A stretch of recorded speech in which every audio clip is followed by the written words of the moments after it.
Labadiena, čia Kauno dienos studija ir šios laidos svečias Jonas Mačiulis, puikus krepšininkas, dabar jau buvęs. Manau, buvusių nebūna šiuo atveju, kaip ir apie vieną profesiją yra sakoma. Ir šiandien pokalbio tema be abejo svarbiausia Lietuvos rinktinė ir jos žaidimas pasaulio čempionate. Tai Jonai, ko tikėjaisi, ką matai, džiugina, liūdina? Tai labadiena visiems. Na, iš tikrųjų matau, tai kaip ir visi turbūt, pakol kas superinį Lietuvos rinktinės krepšinį. Prieš išvažiuojant rinktiniai į paskutinės draugiškas rungtynės Azijoje,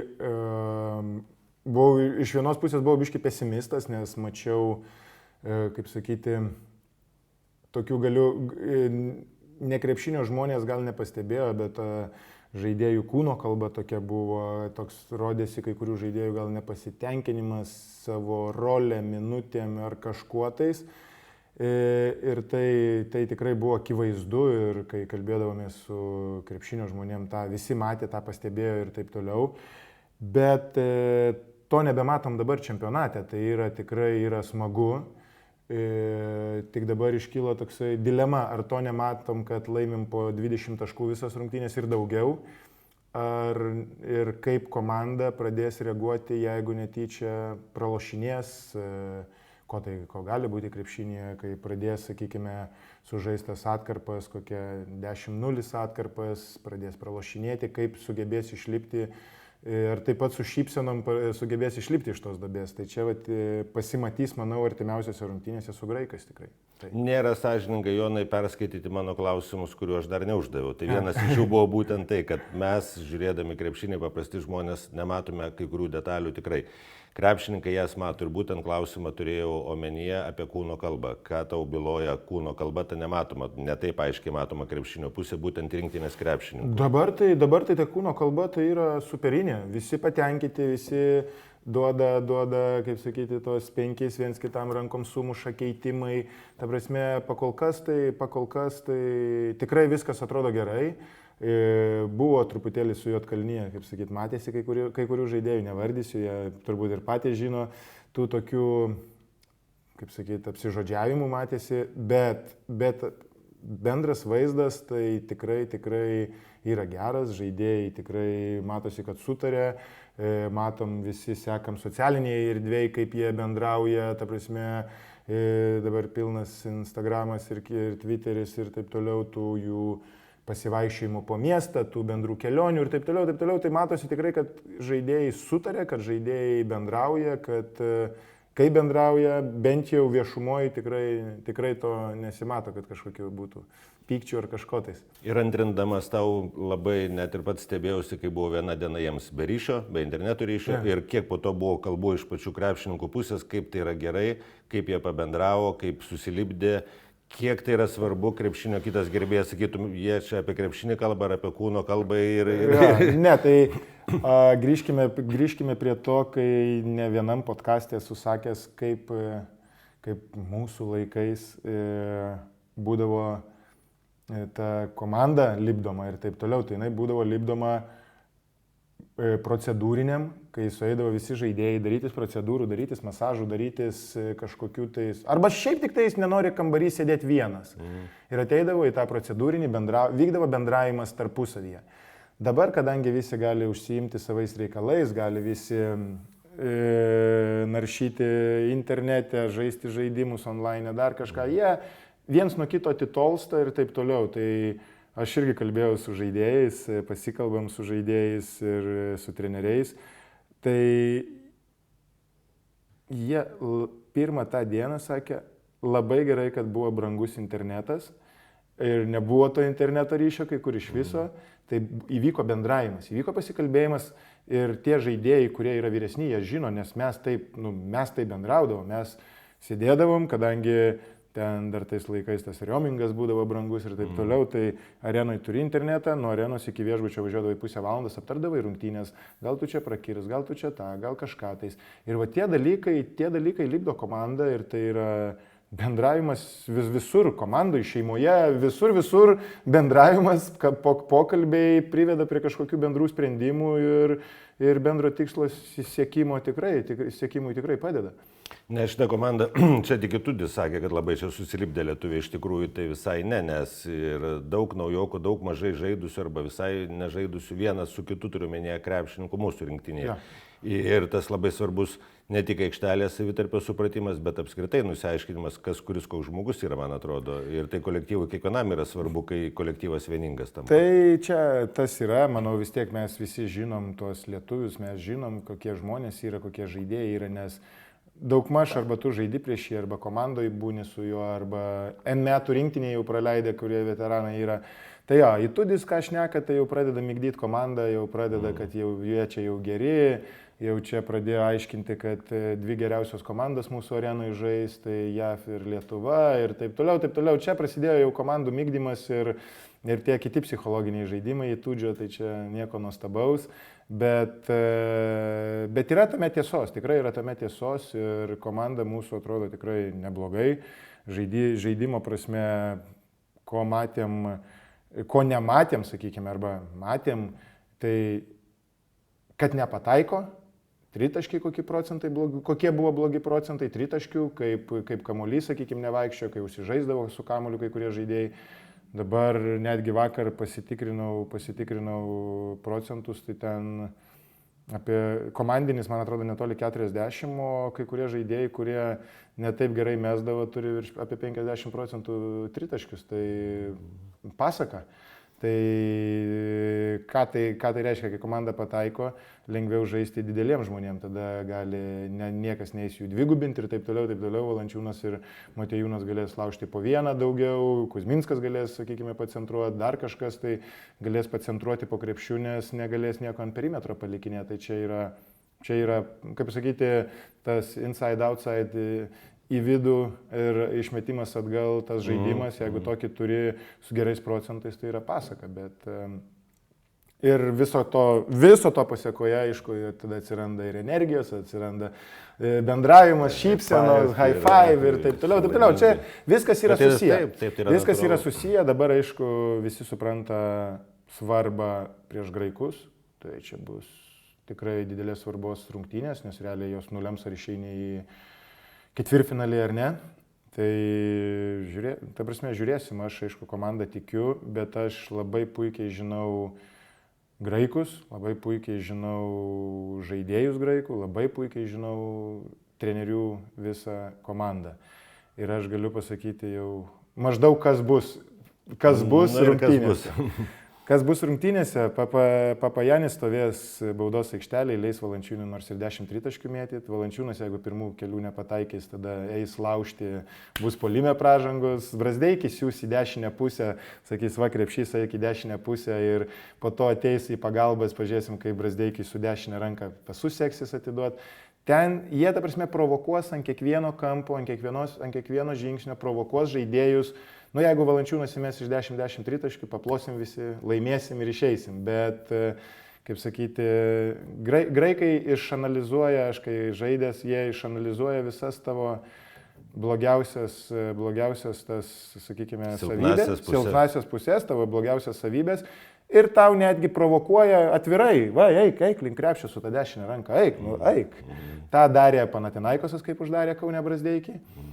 Ta matėm ir kitose rungtynėse, kaip, sakykime, kai su graikai žaisdavom, ką darydavo visą laiką. Valančiūnas atakuojamas yra pick and roll'uose. Jeigu nekils į viršų, dengtis aukščiau bus metimai iš žaidėjų. Daug mes į žaidėjai tritaškių, lips ant lentos ir taip toliau. Nu, ta prasme, bus tikrai žaidžiamas ir provokuojamos ir visos išnaudojamos tos, sakykime, silpnybės iki smulkmenų ir graikai žais kantriai.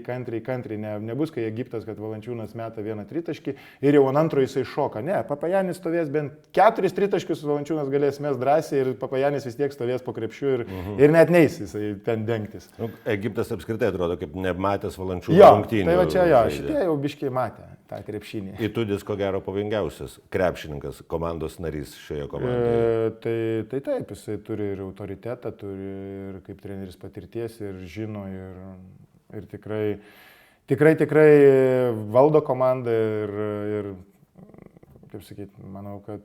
Gudras yra. Gudras, tai tik... Na tai gudras, pas mumis irgi gudrių yra trenerių ir asistentų, tikrai suprantančių krepšinį ir taip toliau. Klausimas tik tais, kaip vis tiek didžioji dalis graikų žaidžia, rinktinės žaidėjų žaidžia Graikijoje ir jie pripratę prie tų tokių, kaip sakyti, pripratę ir moka būti kantrus, nesvarbu, jeigu nusprendėm daryti tokį planą, kad Valančiūnas turi mesti 5-4 tritaškius ir neinam, jie yra kantrus, jie žinos, jie išlauks ir taip toliau. Pas mumis yra daugiau, kaip pats sakėjai, surinkti iš daug skirtingų sistemų žaidėjų ir bus... Gali būti blaškymosi paprastai. Gali būti blaškymosi, bet tai blaškymasis nebus dėl to, kad taktika, bet čia jau žaidėjų asmeninės savybės bus. Nes va tą tenka girdėti, kai viskas gerai, jo, kaip ir kalbam, viskas gerai, bet kai ne visai buvo gerai, kad tada treneriai, mūsų plano nevykdė, mūsų plano nesilaiko, mes sakom taip, krepšininkas elgėsi kitaip, tai visgi tokį ar nebrandumą išduoda šiek tiek krepšininkų, kad jisai sudėtingesnėje situacijoje pamiršta, ką jam yra sakęs treneris, pradeda improvizuoti arba netiki galbūt trenerio planu ir nusprendžia, kad jisai geriau aikštelį žino, kaip reikia elgtis. Graikai, kaip sakai, treneris pasakė, jie bus kantrus, stovės ir kenties. Na, aš gal čia pabūsiu biškį nepopuliarus šitoj vietoj, kad mes turim tikrai komandoje geriausius krepšininkus, kurie atvažiavo, tuos turim tikrai komandoje 3 buvo, kurie atleisti ir taip toliau, bet ką mes matėm, sakykime, su Juodkalnyje, kai žaidėjas stovi laisvas po krepšiu ir kitas nesugeba įmesti ir net Kazys rodo, ką tu ten žengnoji tą kamuolį. Arba taip, nuo žemės, arba taip. Čia jau yra žmogiškosios savybės. Jeigu planas yra, kad turi Valančiūnas centruoti, bet nesugeba žaidėjas įmesti, neranda būdų ar nuo žemės paduoti, ar čia, jau čia yra, nežinau, stoka ko, individualių įgūdžių, dar kažko, bet čia jau tu neišmokinsi, per vasarą neišmokinsi žaidėjo ir taip toliau. Taip jisai, jeigu ypač yra kaip stresinė situacija, žaidėjas grįžta prie savo tų instinktų, kuriuose jaučiasi gerai ir daro tos dalykus, kuriuose jaučiasi gerai ir kur jaučiasi gerai juos darydamas. Jeigu jisai nemoka įmesti po krepšiu to kamulio, permesti, nuskaityti, tai jisai ir nemokės, nesvarbu. Yra vienas dalykas, kai tu permetiniai kamulį, sakykime, prieš egiptietį, kuris Valančiūnui iki peties. O kitas dalykas, kai bus Papajanis, kai bus aukšti žmonės, prieš mūsiškius, jeigu paimsime, sakykime, kiek matosi mūsų ta taktika, kad dažniausiai turi įmetinėti kamuolį 3-2 numeriai, tai pažiūrėkime mūsų, sakykime, Dimšą, stovės Janulis Larenzakis. Bet man atrodo, aš nežinau, jisai šiandien kažką skaičiau, kad kažkokią traumelę gavo, nežinau. Bet aš Kažką skaičiau, nežinau, žais, nežais, tai pamatysime, aišku, bet... Aš skaičiau, kad Volkupas Kobra jį vadina, kad graikai Larenzakį. Tai čia taip ir yra.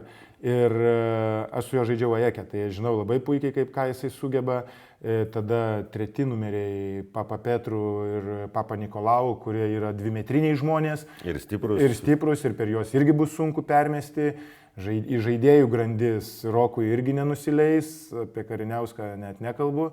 Tai ta prasme, graikai turi viską, tik tais dabar klausimas, ant kiek geroj mes formoj, kaip mesim laisvi, tikrai bus laisvų metimų, čia visą laiką būna rotacijų, visokių kažkokių paslydimų, dar kažkokių, jeigu tik tais nesudrebėsim ir bus tie metimai ir įkris pirmi metimai, tada bus sunku, bet graikai, ir vakar pamatėm, kad graikai pralošinėdami ir 10 taškų, ir nežinau, ar daugiau buvo, ar nebuvo. 13, man atrodo. Jo, gal buvo. Bet plus minus kažkur gal praleidau, bet plus minus 10 taškų, bet kantriai. Ir dažaidė ten, kur reikia, ir jie nepanikuoja, jie per daug, nors atrodo, pietiečiai karšti turėtų būti. Užgrūdinti. Užgrūdinti, tai va būtent labai gerai pasakai, didžioji dauguma žaidžia kur, Eurolygos granduose, finaliniuose ketvirtuose ir taip toliau. Nei arena, nei niekas jam neįdomu. Nebeįdomu jau. Ir ar graikus galima vadinti pirmąją tikrai gynybinę komandą, su kuria susidurs Lietuvos rinktinė, ne tik pasaulio čempionate, bet aš taip galvoju ir apie draugiškų rungtynių ciklą. Stiprios gynybinės komandos kaip ir nebuvo, kurie stiprus gynyboje būtų. Čia vat yra vėl 2 dalykai. Jie gal ne tiek stiprus fiziškai, ten tie judesiai ar kažkas tai, bet jie stiprus taktiniai gynyboje. Tai va dabar kaip pasirinks, kokią taktiką pasirinks ir Ir jie, jeigu mes tai paimsim juos, ten gali ir apžaisti, ir viens prieš vieną, nėra jie tokie kažkokie wow. Bet va, taktika, rotacijos ir taip toliau pas juos tikrai visą gyvenimą buvo stipri ir graikai niekada nebuvo tie individualiai labai stiprus kažkokie žaidėjai, wow, bet pas juos būdavo komanda. Nu, kaip Larencakis, kaip pavyzdys, pavyzdžiui, gali atrodo nėra jo tylėti, bet ateis ketvirtas kėlinys, iš krašto 2-3 tritaškiai. Perims kažkaip kelis kamuolius, susinervavęs pamuš ten kažką taip, bet lygiai taip pat gali būti susinervavęs, gaus baudą ir gaus techninę. Aš su to žmogum žaidžiau Ajeke, tai žinau tikrai, kas per žmogus ir kaip, ką sugeba, bet aišku labai patobulėjęs, aišku, per tą laiką įgavęs patirties, finalinėse ketvirtos ir taip toliau. Tai... Nes vienam podcast'e tu kalbėjai, ką dabar sakė apie puolimą, kad jeigu žmogui nemoka įsimesti to kamuolio po krepšiu, nu, tai jau sunkiai tu ir išmokysi. Ta pati sakė apie gynybą. Jeigu komandinį gynyboje žmogus plaukia per vasarą, tu jo neišmoksi gintis komandoje ir tai jau yra susiję su tuo garsiuoju IQ, kur... Garsiuoju, taip. Tai čia... Bet čia tas IQ irgi yra toksai, vis tiek gali, sakykime, mes savo komandoje irgi, sakykime, Kėdainiuose, jeigu paimsim, atvažiuoja žaidėjai irgi, turim kiek 5 savaitės pasiruošti, rinktinė turėjo apie 4, 5 savaitės mes turim pasiruošti prieš sezoną ir išmokinam, ta prasme, bent jau tos tokius dalykus, nes jiem būna negirdėta. Žaidžia NBA iš viso tenais negirdėta, žodis gynyba negirdėta, apart fanai, kurie defense. Ispanijoje kitaip daroma, Lietuvoje vėl kitaip žaidžiama ir taip toliau. Tai čia jau klausimas mūsų Lietuvos krepšinio mokyklos yra. Jeigu įdėgė tam tikrus dalykus nuo jaunimo, tai ten tik tais nesvarbu, kur tu žaidės, grįši prisiminsi. Tai tas IQ ok, bet didžioji dauguma mūsų žaidėjų kartais matosi, kad nemokinti, kas yra gynyba. Ten jau nelįskime ten toliau. Nu, labai norėtųsi, bet suprantu, kad ten labai tolimas ir galus miškas. Man vis dar klausimas, kodėl 22 metų krepšininkas yra pagrindinis Lietuvos žaidėjas. Tai labai gerai, kad jis yra čia, aš nieko gink prieš Jokubaitį neturiu, bet kodėl jisai vienas yra. Ir kur driblingas yra elementarusis pas kitus, net ir atakuojančius gynėjus, ir kai reikia persivaryti kitą kartą vidurio liniją, kodėl yra problema, na tai yra krepšinio pagrindai. Tai mes, aš nenoriu leistis į tos dalykus, šiemet šią vasarą ypač susidūrėm su trūkumu žaidėjų, nes didieji mūsų, sakykime, pavadinkime grandai, tiek Vilniaus ten sporto mokyklos, kurios priklauso ten, sakykime, po Sparnų Ryto, yra Žalgirio visa sistema, yra Neptūno visa sistema. Nepagamino, kiek žaidėjų baigė karjeras šiemet, kad paskelbė lietuvių. Porą išėjo į NKL, bet negrįžo, neatėjo žaidėjų naujų į rinką. Arba jie kai kurie išvažiavo, bet jaunų žaidėjų netėjo į rinką, kurie būtų bent kažkiek, bent matytum, kad jie gali žaisti. Aišku, išvažiavo į universitetą, ten, sakykime, kiek čia 4 išvažiavo į universitetą, bet daugiau netėjo į rinką žaidėjų. Tai pernai tas pats buvo, šiemet dar labiau, tai jeigu per 2 metus 3 komandos sugeba 4 žaidėjus pagaminti, tai...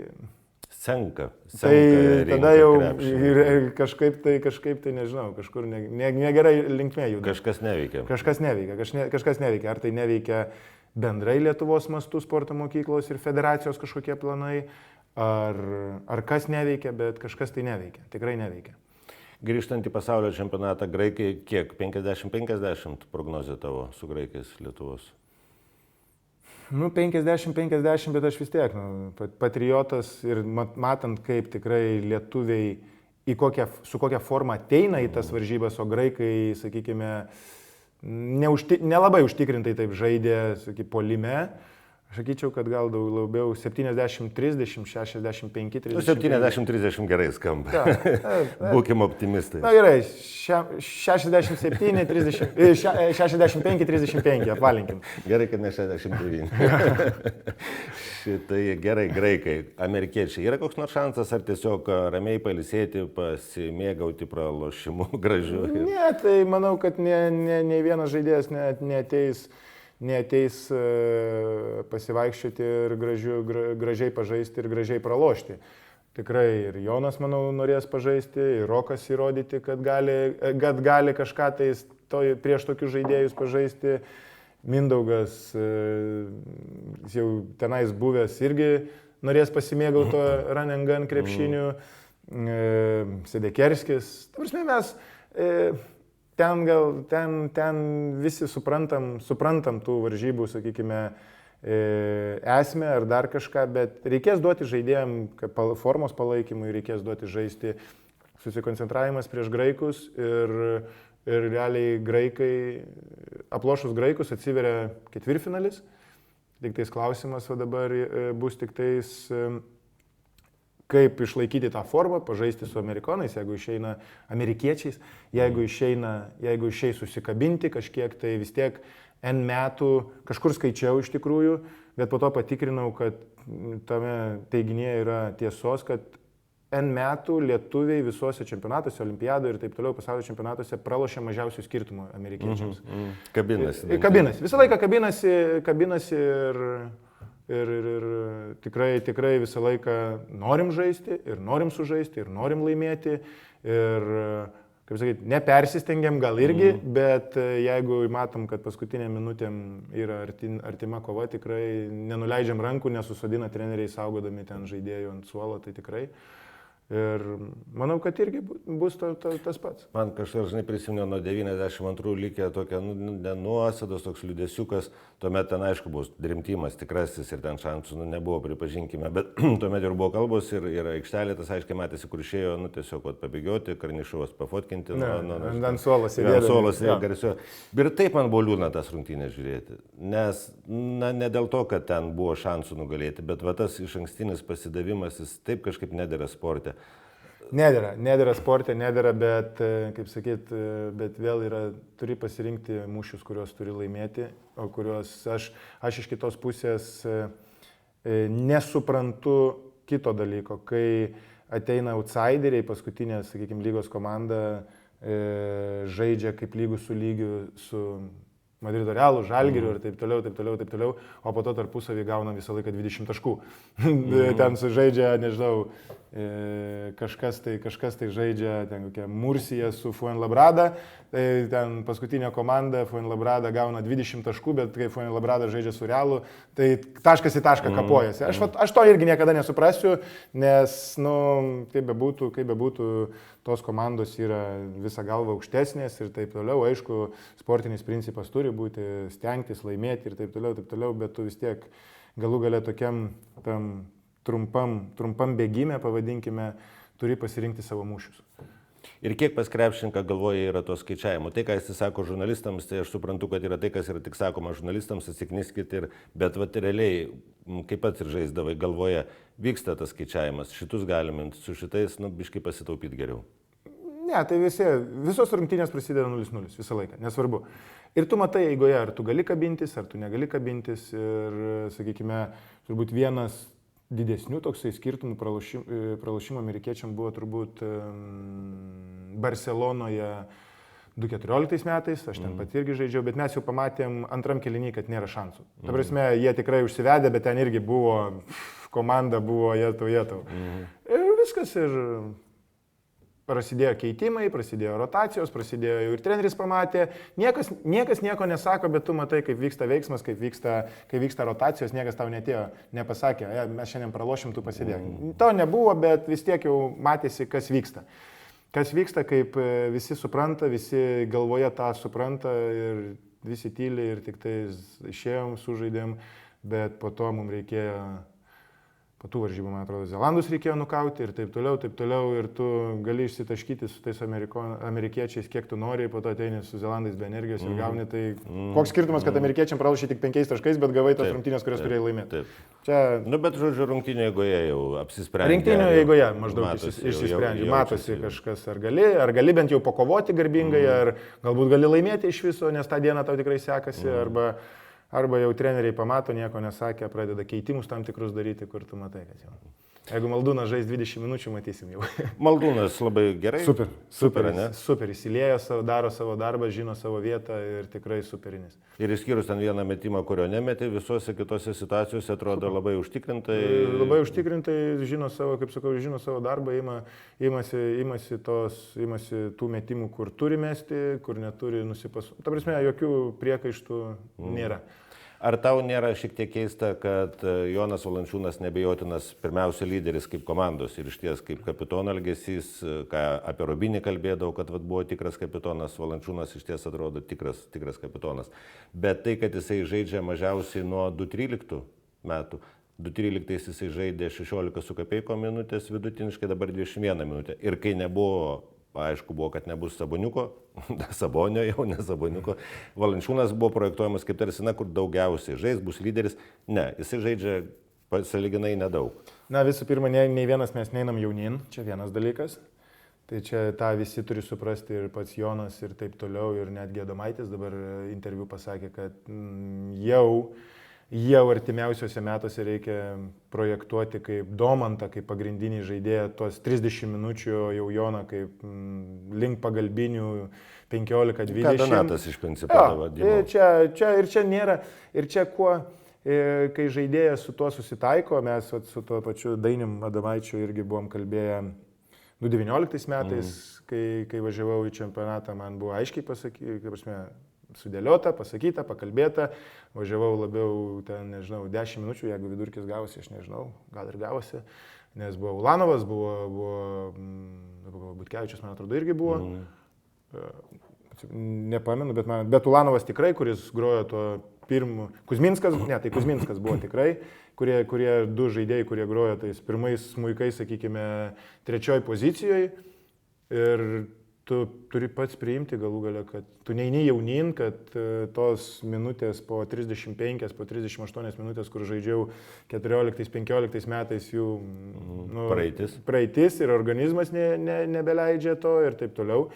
Ir Jonas jau kaip veteranas, sakykime, ir kas ir nusako tą veteraną ir kas apibūdina veteraną, kad jisai praktiškai tuos savo 21 tašką ir 10 atkovotų gali duoti per 20 minučių, ką anksčiau duodavo per 30 minučių. Išmintis ateina patirtis, išmintis ir jo statistika neblogėja, bet tik tais laikas trumpėja. Nes čia yra veteranas, jisai duos tau tuos taškus per mažesnį laiką ir jisai pats turi suprasti ir taip, ir kur jisai gali būti naudingas, ateis. Tai pamatysim tikrai, Jono 30 minučių, pamatysim galbūt net nuo sekančių rungtynių, nuo graikų, pamatysim Jono 30 minučių, nes veteranai yra taupomi, ypač kai laimi 20 taškų, jie taupomi paskutiniam 2-3 varžybom. Ir svarbiausiam. Tai čia, pažiūrėkime, nežinau, Madrido Realas. Finalinis ketvirtas, ateina į finalinį ketvirtą Julas, Fernandesas, Rodriguezas. Julas pirmoji pusė žaidžia 2 minutės, antrą pusę visą, nes veteranai ir meta lemiamą ir pataiko. Veteranai turi žaisti tada, kada jie turi žaisti. Tu juos pažįsti, tu gali paaiškinti, kas ten per fenomenas? Fenomenas, veteranai. Veteranai, kaip sakai, senas arklys vagos negadina, taip. Kaip krepšinio gerbėjas nemėgstu, bet kaip žmogus negaliu nesižavėti. Tai būtent, čia, kaip sakai, gali nemėgti, bet negali nesižavėti. Būtent. Jono Valančiūno dar baigiant jo temą, plius minus rodiklis gan, ar prašiausias, man atrodo, komandų. Kuo tai paaiškintum? Būtent plius minus rodiklis. Jam esant aikštelėje, Lietuva ten turi blogiausią rodiklį plius minus. Nežinau, iš tikrųjų, negaliu šito komentuoti, ar yra toksai iš tikrųjų, nes aš nepažiūrėjau, negaliu pasakyti, bet jeigu tektų spėti, kodėl, tai reiškia, reiškia plius minus, reiškia mažiau įmetam, daugiau praleidžiam, tai reiškia atsiliepia arba į gynybą, arba puolimas, arba gynyba. Kadangi akivaizdžiai puolimą galima atmesti. Yra problema gynyboje. Nes puolimą turim atmesti, nes pasaką metam po tiek daug taškų, procentai geri. Lietuvai nelabai būdinga rinktiniai. Ne, bet puolimą turim atmesti, reiškia lieka gynyba. Ir gynybai, čia kalbam, negali 5 ginasi, tai tik vieno Jono reikalas. Bet kažkas galbūt turi per daug padėti Jonui, kažkas galbūt į žaidėjai nesusitvarko, kai Jonas kai Jonas tą flat gynybą dengėsi. Čia yra daug dalykų. Iš tikrųjų, va šitą, man atrodo, frazę aš išgirdau paskutinėse rungtynėse iš komentatorių apie tą plius minus, aš nepasitikrinau iš tikrųjų, negaliu tą teikti, ar čia teisybė ar ne, bet manau, kad jeigu žmonės sako, tai turi būti tam tikros tiesos. Ir tada tik tais peršasi tas dalykas, kad daugiau tuo metu praleidžiam negu įmetam. Veteranai dar Mindaugas Kuzminskas jau veteranų kaip ir statuse, ir pagal amžių, ir pagal patirtį. Kaip tau Kuzė atrodo? Nuostabiai. Žmogus, kuris anksčiau žaisdavo tą tokį, kaip sakyti, žaidimą, tokį nekantrų, dabar išlaukia tų metimų, nekerta ten, kur nereikia, gynyboje irgi, sakykime, susitvarko su visom užduotim pakolkas, kur reikia kamuolį įmeta, kur reikia pats metą, užaštrina, dabar vėl veteranas atėjo, ramybė galvoje. Viskas. Veteranų reikia komandai būtinai. Visą laiką. Be veteranų, aš kaip sakau, kaip nemėgstu Romanovo, bet man labai viena mintis jo patiko. Kad vaikas bėgtų, išmoktų bėgti, šalia jo turi bėgti kažkas ir jam parodyti. Tai čia veteranų darbas visą laiką. Tai jeigu veteranų nebus, tai tada jie, aišku, patys išmoks kažkada, bet su veteranų pagalba išmoksta per pusmetį ir metus, ne per 3, ne per 4. Ir kokybiškiau. Taip. Brazdeikis bręsta, galim taip sakyti, pagal jo elgesį ir veiksmus aikštelėje lyginant su sezonu Žalgiryje. Toks ramesnis, solidesnis, aš bandau taip užvesti. Ar klystu? Matau, draugiškose taip nepasakyčiau. Draugiškose ne, bet aš kalbu jau apie dabar taip. Dabar tikrai taip. Ir matom tikrai. Bet lengva kalbėti, kai komandai sekasi. Tikrai ir jo pataikymo procentas, man atrodo, yra labai geras. Ir taip toliau. Ta prasme, kai komandai sekasi, visos varžybos buvo laimėtos 20 taškų, visi tada gerai atrodo. Visi gerai ir suoliukas tenai suka tą rankšluostį. Ir treneriai, asistentai visi atsistoja, ploja ir medicinos stafas visas ten rankšluostukus gražiai uždeda, vandenuką atneša ir taip toliau. Visi gerai atrodo. Pažiūrėsim, sakau, lemiamos kovos prasideda. Jeigu po lemiamų kovų, ko aš tikiu, kad, nes dabar aš jau net kalbėdamas su kai kuriais sakau, žiūrėkit, laukia Graiką laimim, tada net mešiu galimybės, kad laukia Dominika. Gali būti serbas, bet aš neatmetu galimybės Dominikos. Ką mes tada darom? Pusfinalis jau. Ir aš, kaip sakyt, kad ir kaip skeptiškai žiūrėjau, aš tikrai buvau draugiškas rungtynės žiūrėdamas, negalvojau, kad taip komanda gali pasikeisti į gerąją pusę. Sakykime, ir... Su Latvijos tas lūžis toks buvo labai didelis. Kažkaip. Ir aš dabar sakau, esu vienas iš tų, kur sakau ir su žaidėjais kalbėdamas ir sakau, aš nematau, kaip mes galim grįžti be medalių. Ta prasme, jeigu toks dalykas, ta prasme, taip dėliojasi, apsižaidžiam rytoj graikus ir toliau ten kitoj pusėje Dominikas, serbai, bet ir tie patys serbai nėra ta komanda, kuri mūsų, žiūrint, mūsų komanda yra geresnė, manau.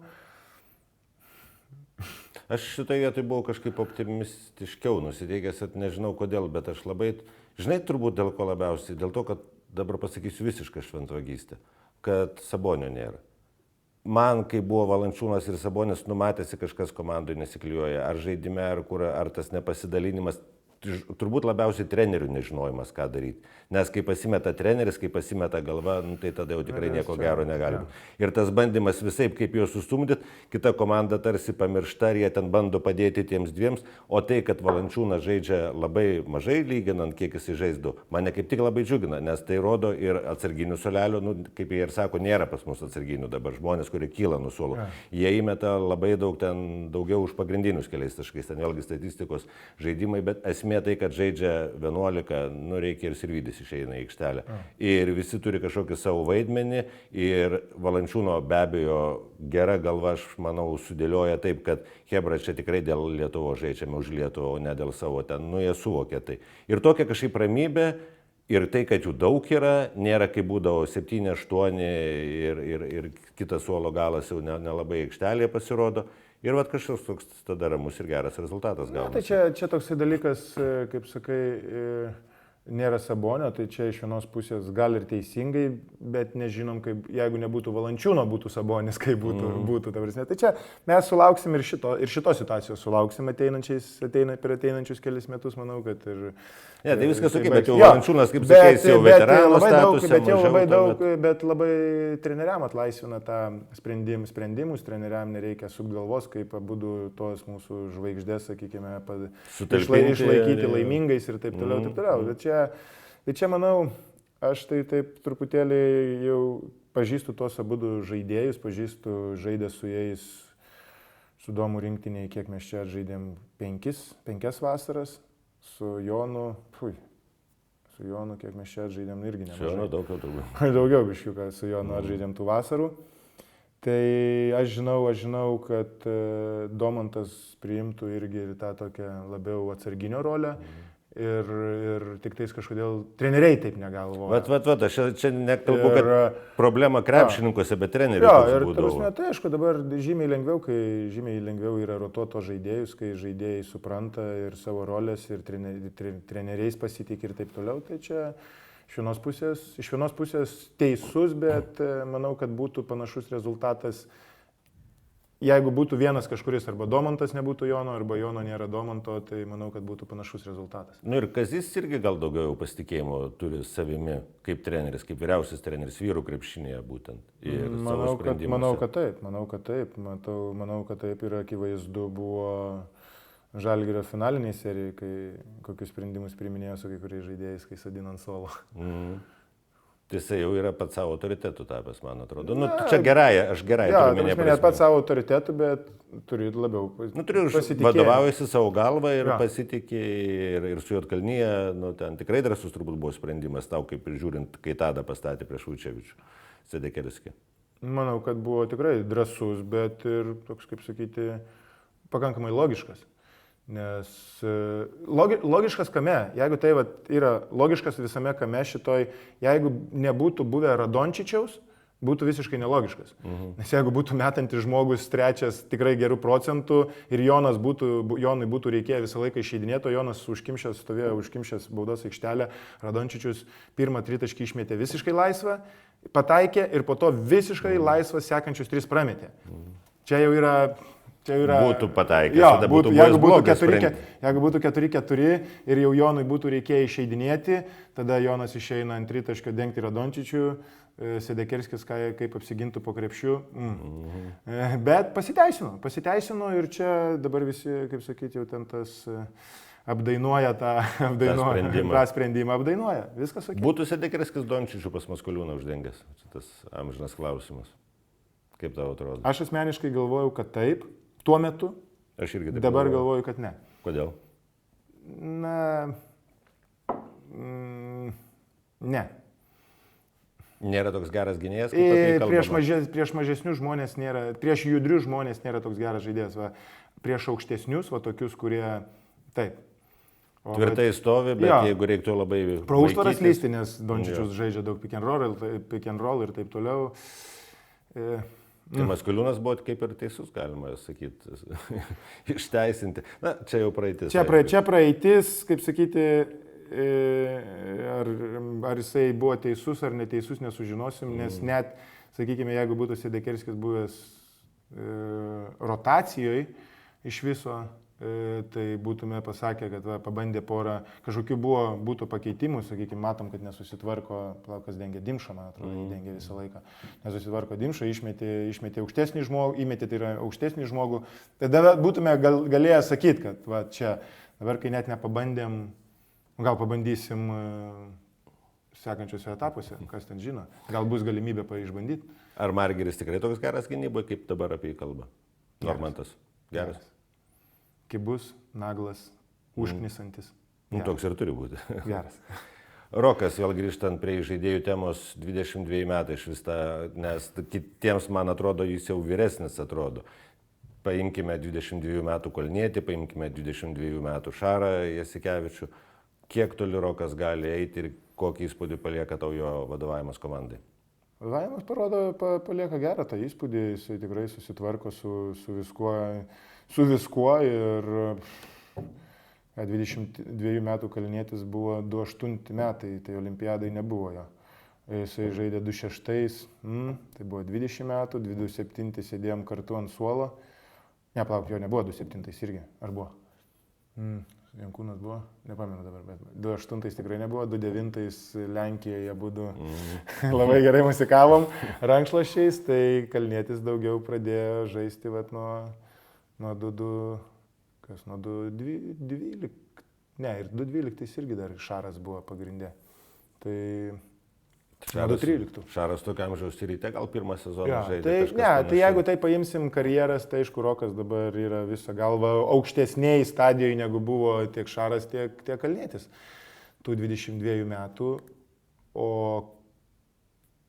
jį visi mato jau irgi kaip ilgaamžį rinktinės darį, visi užtikrintai jaučiasi, kai jisai išvarinėja kamuolį, visi iš jo reikalauja, visi iš jo tikisi ir visi žino, ką jisai gali. Tai ta prasme, iš tos pusės, kad jisai yra geras žaidėjas, kad turi pakankamai daug patirties, jau kaip tokio amžiaus. Barcelonoje žaidęs. Dabar bijau nusišnekėti. 3 finalinis ketvirtas buvo. Mat, aš dabar irgi nebent 2 tikrai.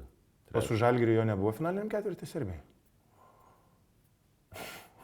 Ar 3 ar 4? Teisingai su Žalgiriu. Ar 3 ar 4 finalinis ketvirtas 22 metų? Tai aš dabar tikrai, ta prasme, bijau nusišnekėti, reikėtų patikrinti, bet, ja, ta prasme, žmonės, bilia kokio gerumo bagažas, įtemptų rungtynių, svarbių rungtynių ir taip toliau.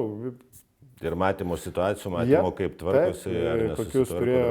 Kokius mokytojus turėjo irgi. Taip, kad viskas. Kodėl jis nepataikė draugiškose, dabar pataiko? Kodėl visi nepataikė draugiškose? Fizinis pasiruošimas. Fizinis pasiruošimas, nuovargis, taip toliau. Tai čia vat, yra trenerių taktikos, pasiruošimo, auganti forma, metimų. Dabar vis tiek tenais, nežinau, taisyklės, manau, tikrai nepasikeitusios yra.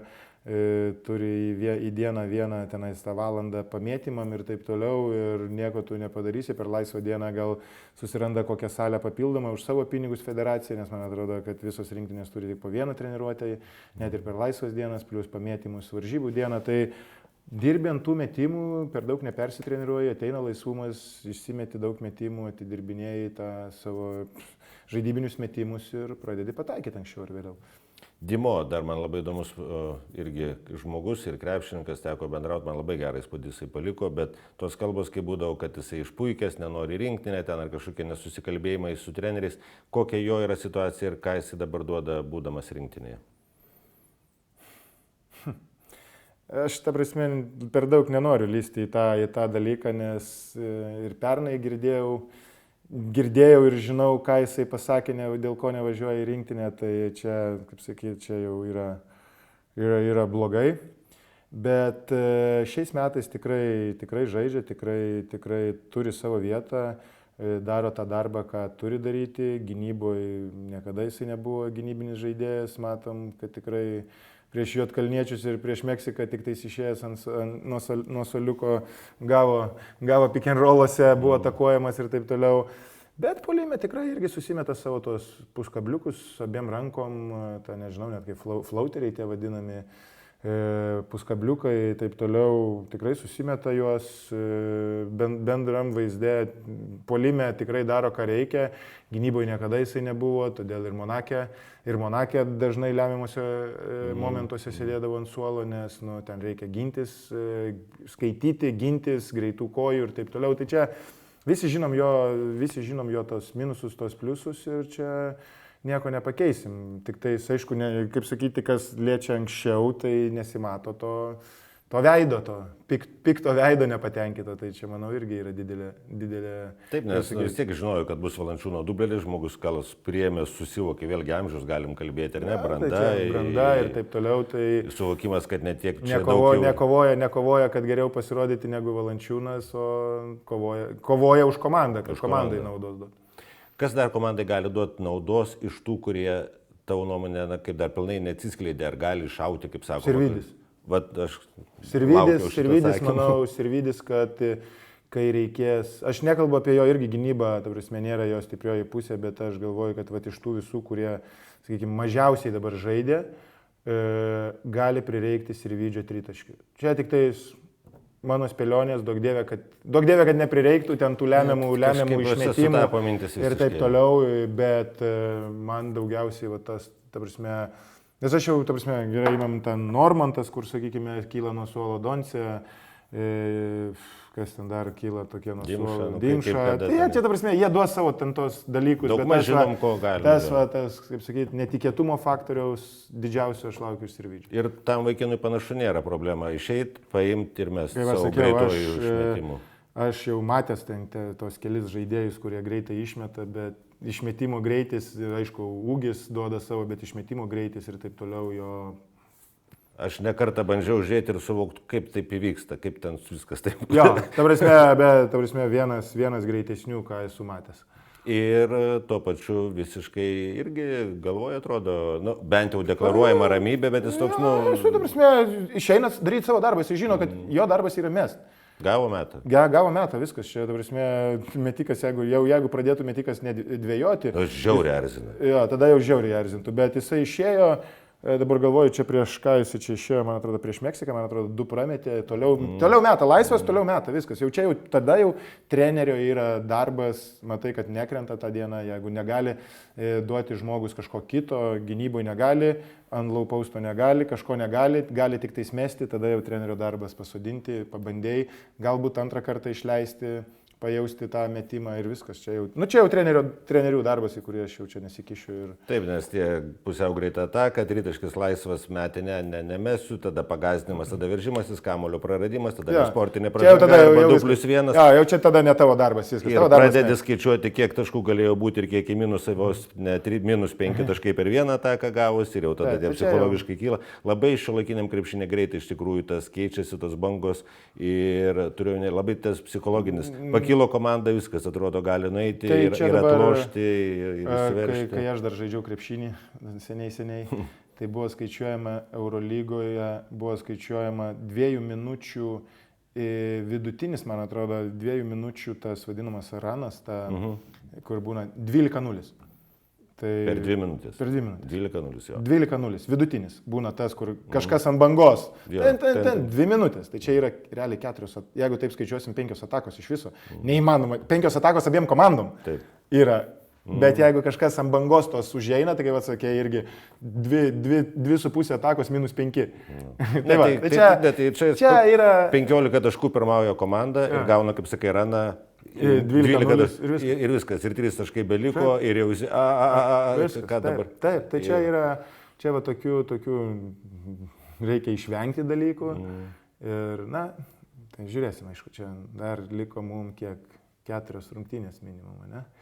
Tai tikėkimės, kad... Ne, 5 rungtynės dar minimum liko. Tai ne tik, kad kaip Valančiūnas bendravardis tavo sakė, 5 grajus dabar liko laimėti. Tai, Jezu, laimės, tai man atrodo, čia pusė Lietuvos nedarbo dienos pasiims. Tai vis tiek, labai smagu žiūrėti, kad komanda, kad žaidžia. Ir ta, kur daugiau mažiau buvo nurašyta. Nurašinėjama, skeptiškai žiūrima. Skeptiškai žiūrima buvo tikrai ir aš jau toks, kaip sakyti, bėdnas, bet teisingas. Aš irgi skeptiškas buvau, bet dabar matau truputėlį kitą vaizdą ir žiūrėsim va rytoj. Ar tas pats vaizdas išliks ar ne. Sukryžiuojam pirštus. Ačiū Jonai labai už šitą pokalbį, dėkui žiūrėjusiems. Čia buvo Kauno dienos studija ir pasimatysime kitą kartą.